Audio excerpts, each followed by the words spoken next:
ముందుగా సనాతన ధర్మ కుటుంబీకులందరికీ కూడా శుభాభివందనాలు. ఈ రోజు నేను మీతో చర్చించాలనుకున్న ఆలయం రావణాసుడి యొక్క ఆలయాల గురించి ఈరోజు మనం తెలుసుకుందాం. రామాయణంలో లంకాధీశుడు రావణుడు పరస్త్రీ అయినటువంటి సీతాదేవిని మోహించి అపహరించి పాపం చేసినటువంటి వ్యక్తి. అయితే రావణుడు పౌలస్య బ్రహ్మవారసుడు అనగా నవ్య వ్యాకరణ పండితుడు, గొప్ప రాజనీతి కలిగి రాజుకు ఉండాల్సిన లక్షణాలు ఉన్నవాడు. గొప్ప శివభక్తుడైనటువంటి రావణ బ్రహ్మ కొన్ని ప్రాంతాలలో ఆయన్ని దైవంగా భావిస్తారు. శ్రీలంకలో మాత్రమే కాదు, మన దేశంలో కూడా అనేక ప్రాంతాల్లో రావణుణ్ణి దేవునిగా భావించి పూజిస్తారు. రావణుడికి ఆంధ్రప్రదేశ్తో పాటు మన దేశంలో అనేక ప్రాంతాల్లో దేవాలయాలు కూడా ఉన్నాయి. ఆ ఆలయాలు ఎక్కడెక్కడ ఉన్నాయో ఈరోజు మనం తెలుసుకుందాం. రావణాసురుడు తల్లిదండ్రులు బ్రహ్మమానస పుత్రుడైనటువంటి పులస్త్యుడి కుమారుడు విశ్వవసు బ్రహ్మ, దైత్య రాకుమనటువంటి కైకసి. ఈ దంపతులకు రావణాసురుడు, విభీషణుడు, కుంభకర్ణుడు కుమారులు.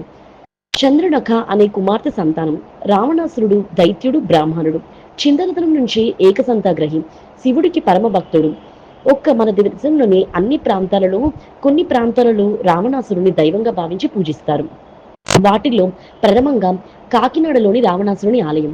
ఆంధ్రప్రదేశ్లోని ఉమ్మడి తూర్పుగోదావరి జిల్లాలో రావణుడికి అంకితం చేయబడిన ప్రత్యేక ఆలయాల్లో కాకినాడలోని ఈ ఆలయం ఒకటి. ఈ నగరంలో శివునికి అంకితం చేయబడిన ఆలయాన్ని నిర్మించడానికి రావణుడు స్వయంగా ఈ స్థలాన్ని ఎంచుకున్నాడని చెప్తారు. ఈ ఆలయంలో శివలింగం భారీ విగ్రహం కలదు.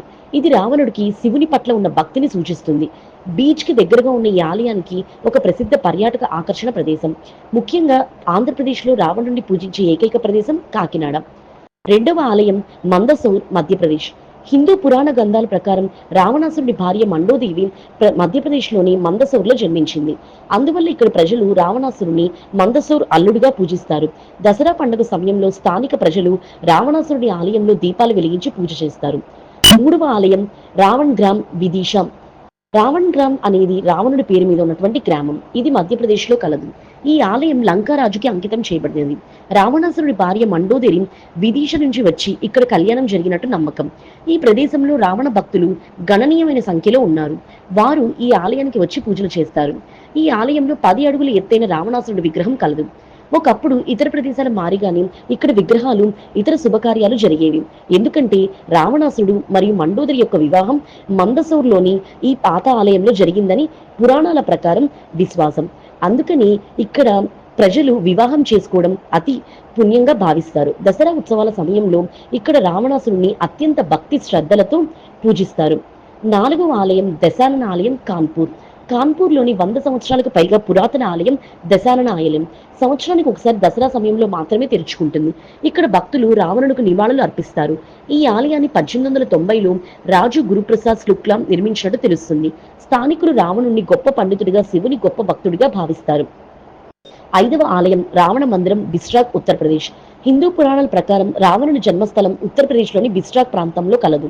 అందుకే ఇక్కడ ప్రజలు రావణుణ్ణి మహాబ్రహ్మగా పూజిస్తారు. నవరాత్రి 10వ రోజున స్థానిక ప్రజలు రావణుని పూజించి యజ్ఞం చేస్తారు.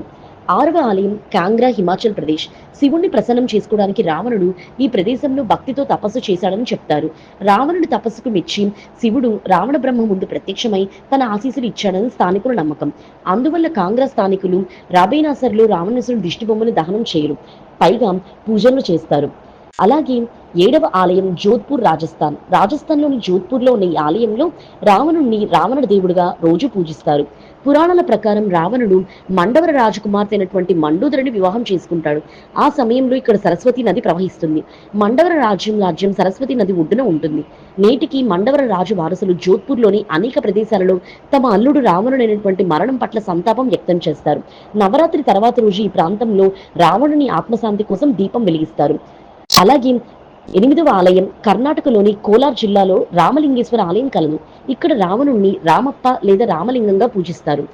అవనిలో ఉన్నటువంటి ఈ ఆలయంలో రావణుడు కైలాస పర్వతం నుంచి తీసుకొచ్చినట్టుగా భావిస్తున్న 4 శివలింగాలు కలవు.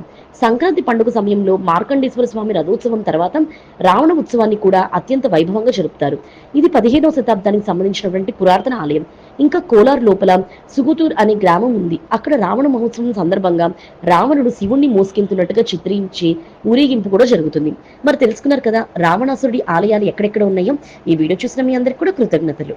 ముందుగా సనాతన ధర్మ కుటుంబీకులందరికీ కూడా శుభాభివందనాలు. ఈ రోజు నేను మీతో చర్చించాలనుకున్న ఆలయం